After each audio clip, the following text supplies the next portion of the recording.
Educational document. Parallel logic design and I2C communication. Stage 2, Dual Arduino architecture.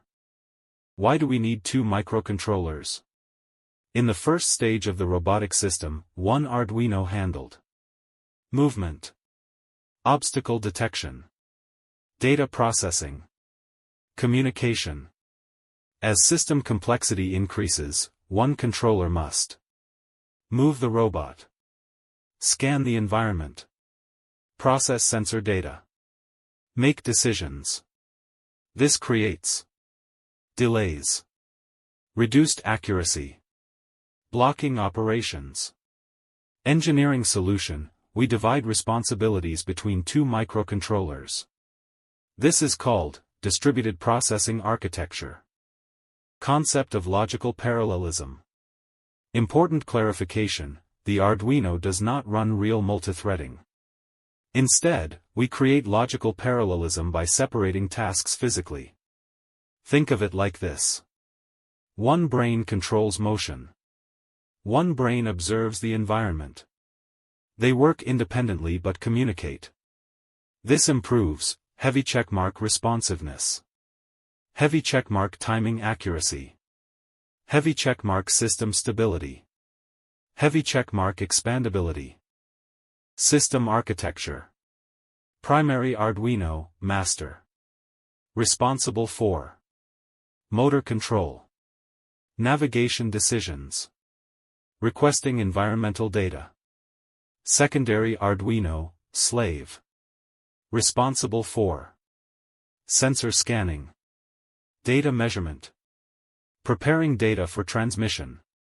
Communication happens using I2C protocol. What is I2C? Conceptual explanation. I2C, inter-integrated circuit, is a 2-wire communication protocol. One master device. One or more slave devices. It uses SDA data line, SCL clock line. In our robotic system, primary Arduino master. Secondary Arduino slave. The master asks. The slave responds. Logical communication model, without code. Instead of starting with code, we begin with logic, communication sequence. 1. The robot moves. 2. The primary Arduino sends a request, scan environment. 3. The secondary Arduino performs scanning. 4. The secondary sends measured data. 5. The primary decides the next movement. This is not programming first. This is system reasoning first. Teaching focus, logical thinking before coding. For students aged 15 to 50, the learning priority should be understanding system roles, understanding data flow, understanding responsibility separation, understanding cause and effect, computational thinking and system logic. Coding becomes the technical translation of logical decisions. Students should answer questions like: why is movement separated from scanning? What happens if communication fails? Who controls timing? What happens if scanning is slower than movement? This builds engineering thinking. Difficulty level of I2C programming. Conceptually, heavy checkmark easy to understand. Heavy checkmark clear master/slave roles. Technically, balance scale moderate difficulty.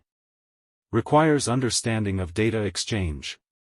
Requires synchronization awareness. But for this stage, students do not need to master syntax. They need to understand. Who initiates communication? Who answers? What data is transferred? Why this improves performance? Learning outcomes, logic-oriented. After this module, students should be able to design a distributed robotic system. Explain master-slave architecture. Describe how 2 processors collaborate. Analyze system efficiency improvements. Predict system behavior under delay conditions. This is higher-level engineering cognition. Suggested teaching strategy. Step 1, Visual diagram. Draw 2 boxes, movement brain. Scanning brain. Connect them with 2 lines, SDA, SCL. Step 2, Role simulation activity. Assign students roles. 1 student equals master. 1 student equals slave. 1 student equals clock. 1 student equals data line. Simulate communication physically. This makes the concept memorable. Step 3, show code only after logic is clear. Present code as, this is how the microcontroller implements the logic we already designed. Advanced reflection questions. Would SPI be faster than I2C? What are the risks of centralized architecture? Can the system scale to 3 or 4 controllers? What happens if 2 devices try to become master? These questions stimulate adult learners especially.